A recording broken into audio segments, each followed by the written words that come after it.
narito na naman tayo para sa isang napaka-sweet at nakakakilig na love story nila Kalingap Edu at Ate Viancy. Tulad mo ay aking makilala at kung ano ako'y... Para sa pagpapatuloy ng ating love story ay ito ang mga highlights ng mga nangyari sa Hong Kong noong nakaraan nga nating video ay naipakita ang kanilang pagbiyahe papunta sa Hong Kong. Ngayon ay finally ay nakalapag na din talaga sila. Kaya sa pagpunta nila dito sa airport ng Hong Kong ay nagulat sila dahil marami ang mga supporters na naghihintay pala sa kanila dito. Hindi lamang sila sikat sa Pilipinas kundi sa ibang bansa din. At karamihan nga dito ay ang mga OFW na nagkatrabaho doon sa Hong Kong. Kaya ito na ang mga nangyari sa kanilang paglapag sa airport ng Hong Kong.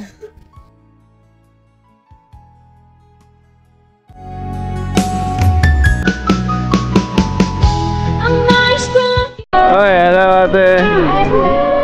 Oy, ate Pe. Ay! Ay! Hello ate Pe. Siyempre naman. Ang ganda talaga. Ate pa talaga. Hi po. Hello po.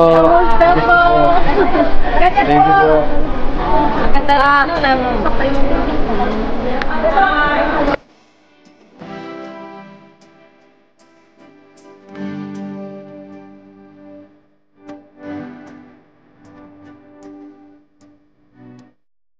Balik rin.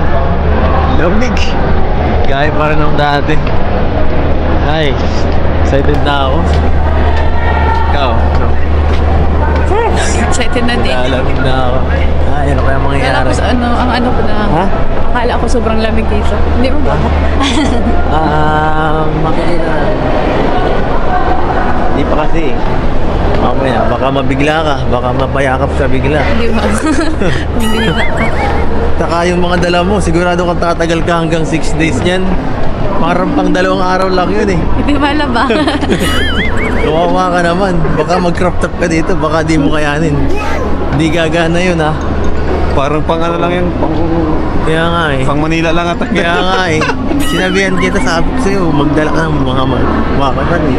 Okay. Ibalik. Kung ano ako'y tanggap mo na, hindi ka rin Unang beses nang nakapunta si Kalingap Edu sa Hong Kong, ngunit si Ate Viancy ay first time pa lamang niya, kaya hindi niya pa talaga alam kung ano ang mga dapat na gawin. Kaya konti lamang pala ang nadala ni Ate Viancy na mga damit. Sabi ko sa'yo, magdala ka ng mga makakan eh. Ibali, madami akong ano. Akala ko may mga binigay sa inyo, bro. Meron. Yung bagang yung in-unbox natin. Oo, Nagdala ka nun, Viancy? Parang hindi siya nagdala. Ang dami nun ah. Ang dami nga. Yung mga panlamig baga. Ako dinala ko eh. Sabi ko kasi konti lang daw po dalayin. Nakinig ka naman. Sabi ko sa'yo't malamig dito. Dapat nagdano ka. Oo. Pero may mga dala pa ako. Pag nakailangan ka na lang, manghiram ka na lang, papahiramin na lang kita marami dun. Marami akong jacket din.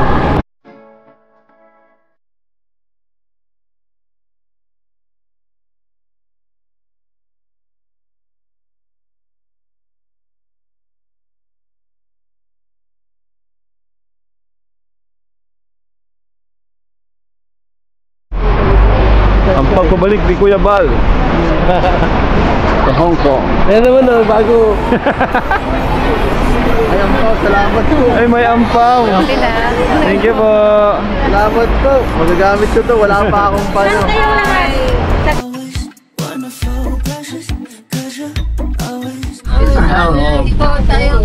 Wala nakasakay ng gantong Si Ate bus. Viancy ah.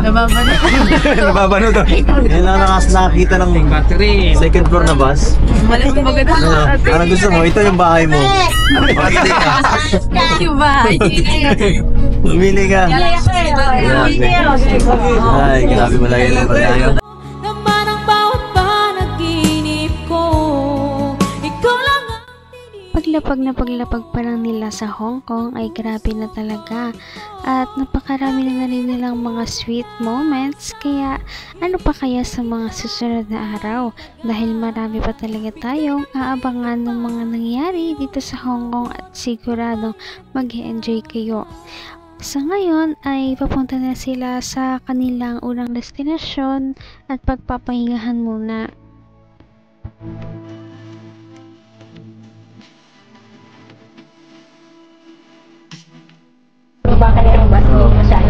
Maganda ka yan? Wala pa yan. Wala pa yan? Wala pa yan, bro. Hindi pa yun yung pinakamaganda dito. Sa Disneyland, grabe. Nakapunta ka dun sa Disneyland. Magkapunta ka dun sa, saan ba yun? Sa The Peak. Baka mas lalo akong mapawaw doon, bro. Yung pinuntahan baga natin nung gabi, nagsakay tayong ano. Oo, yung barko. Yung barko ba yung bangka? Yung... Gabi yun, di ba? Yun yung ano natin eh, unang... Oo, yung unang gabi. Ang lamig dun. Ay. Dapat na-experience mo yung mga yun. Ma-Ocean Park pati tayo. Ay, ayos. Di pa tayo nakakatayo nun. Baby, anong tawag dyan, baby? Bus. Baby. Bus. Asan yung bus? Relax ka.